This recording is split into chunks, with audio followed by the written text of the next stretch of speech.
Brad Keselowski just joined a list of 1, 2, 3, 4, 5, 6, 7, 8, 9, 10, 11 people now with Brad Keselowski since 1972. We should be talking about this all day, but instead we're talking about in season, mid in season playoff, whatever you want to call it. It's just another thing the fans didn't ask for. So instead of giving the fans kind of what they wanted, we've gone to another gimmick.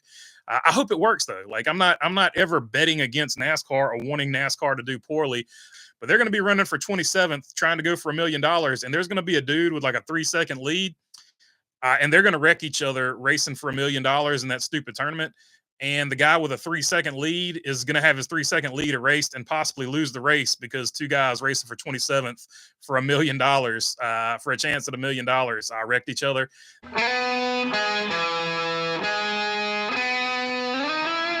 Things to cover that went on, I guess, in between today and yesterday. One thing, Cam Waters, it's official. He will be running for RFK at the road course. One of not like the greatest kept secret, because we talked about this in the preseason, I want to say. Yeah, he's been linked to RFK for a while. But we do have some more apparently merger rumors. Apparently, it's not even a new rumor.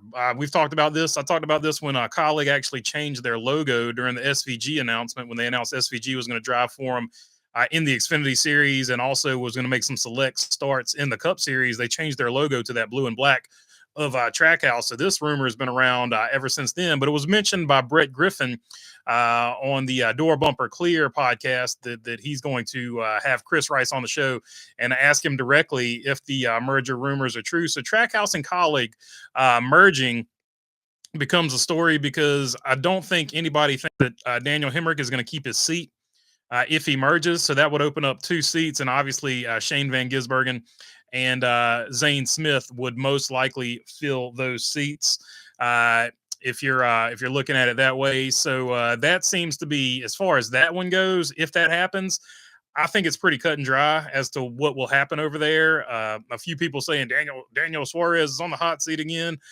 I don't see that happening at all. Trackhouse has consistently said Daniel Suarez is not on the hot seat. He's the guy that they wanted to build the organization around initially. He was their first driver, so I don't think he's going anywhere. Ross Chastain not going anywhere. So if they do merge, I think it'll be a good thing for Kaulig. I think it'll be a good thing for Trackhouse to have some extra cars out there on the track. And certainly Justin Marks, with all of his connections in the Fortune 500 company realm, I think it would be he would be able to get sponsorship and all that for everybody involved. And of course, we know what Shane Van Gisbergen can do as well. So I think overall that one's pretty cut and dry. It's not as convoluted as the who would fill the seats over there at Stewart Haas Racing if they sell out. Who's going to buy everything? That one's way more convoluted. Where would Noah Gragson go? Where would Chase Briscoe go? Where would whoever you want to throw in there? Who would go where? I think that one's more convoluted because you don't know if it's going to be SHR merging with Front Row Motorsports or if SHR is going to sell off their charters and Front Row Motorsports is only going to buy one of them and maybe just buy the buildings. Like, that one's convoluted. That one could go either way. But either way, 2 charters are going to be up for grabs over there in that particular deal. So that one's far more convoluted. But I think the Trackhouse Kaulig deal is far more cut and dry. You're just going to plug in the other 2 Trackhouse drivers that they already have under contract.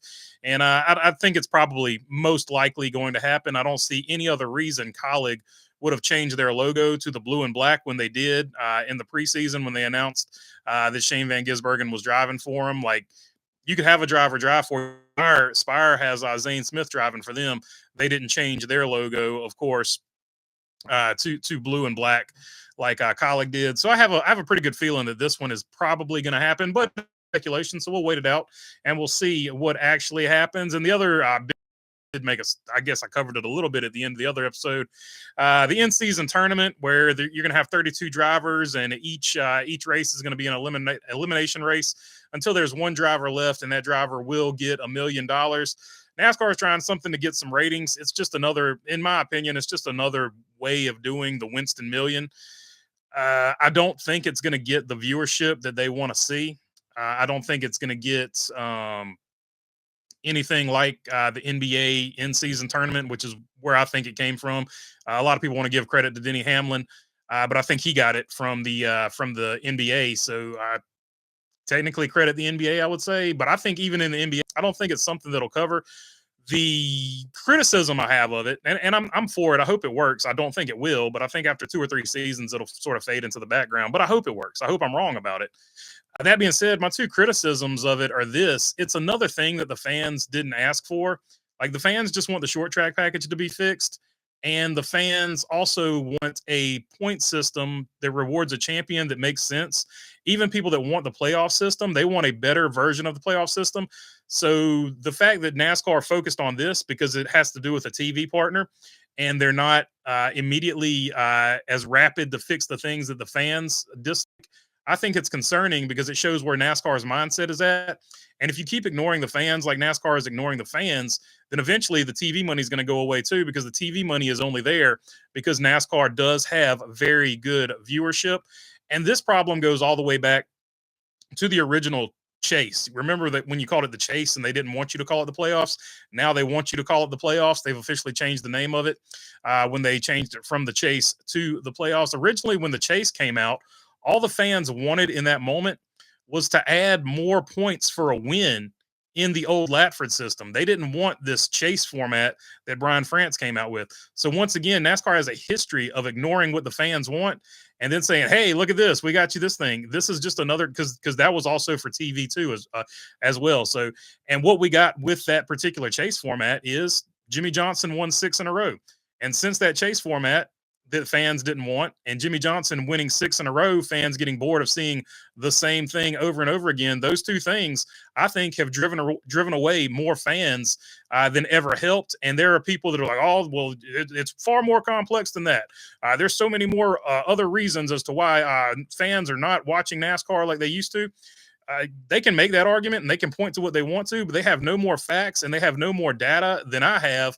And the fact remains that since the playoffs have started, NASCAR viewership has been in decline. And part of it is NASCAR fans didn't want the playoffs. They just wanted more points for a win. And the other part of it is, well, Jimmy Johnson stunk up the show and won 6 in a row. Nothing against Jimmy Johnson. I mean, he did what he was supposed to do. But, you know, after winning 6 in a row, people don't want to see that anymore. You're going to see the same thing over there in F1. If Max Verstappen continues to dominate like he's dominating, F1 viewership is going to take at least a little bit of a dip. Things just aren't interesting if the same thing keeps happening over and over again. So that is my actual concern, is once again, NASCAR hasn't listened to what the fans want and they've thrown another gimmick at it.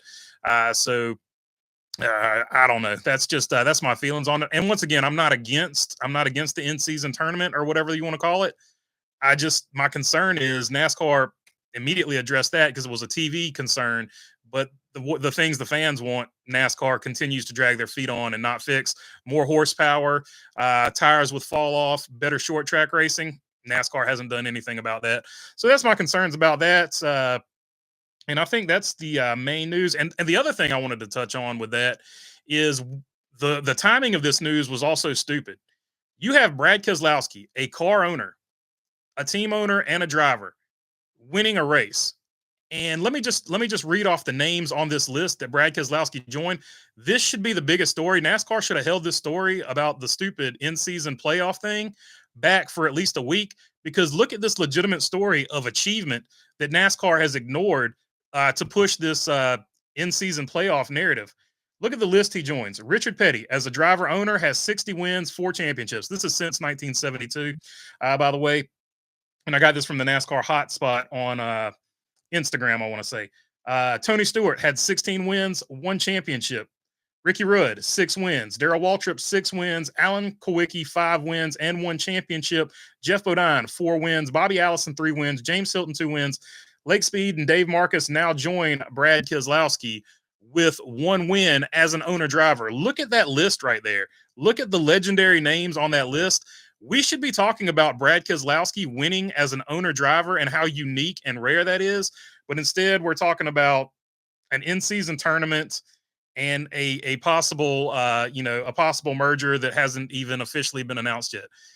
We've gotten to a point where we're more concerned about the rumors and stuff like that, and the drama and stuff like that, and the gimmicks and stuff like that. Brad Keselowski just joined a list of 1, 2, 3, 4, 5, 6, 7, 8, 9, 10, 11 people now with Brad Keselowski since 1972. We should be talking about this all day, but instead we're talking about in season, mid in season playoff, whatever you want to call it. So that's my concern. We're turning far more interest into the entertainment. Not NASCAR, I should say, is having far more interest in gimmicks and stuff like that when they've got a great story in Brad Keselowski, and they're not pushing that great story with what Brad Keselowski did at all. So, all right, let's jump into the comments and see what you guys want to talk about. As long as the 2025 broadcast don't pull all the focus on the tournament, I'm okay with it. I still don't love it, says Napa Racing fan. Yeah, and the other criticism I have of it is eventually there's going to be somebody running in 27th place, but they're going to be running because of that bracket challenge, and they're going to be running for $1 million. You're not going to be able to really fault them for it, but they're going to be running for 27th, trying to go for $1 million, and there's going to be a dude with like a 3-second lead, and they're going to wreck each other racing for $1 million in that stupid tournament. And the guy with a 3-second lead is going to have his 3-second lead erased and possibly lose the race because two guys racing for 27th for $1 million, for a chance at $1 million, wrecked each other. That is the other obvious and glaring flaw with it as well.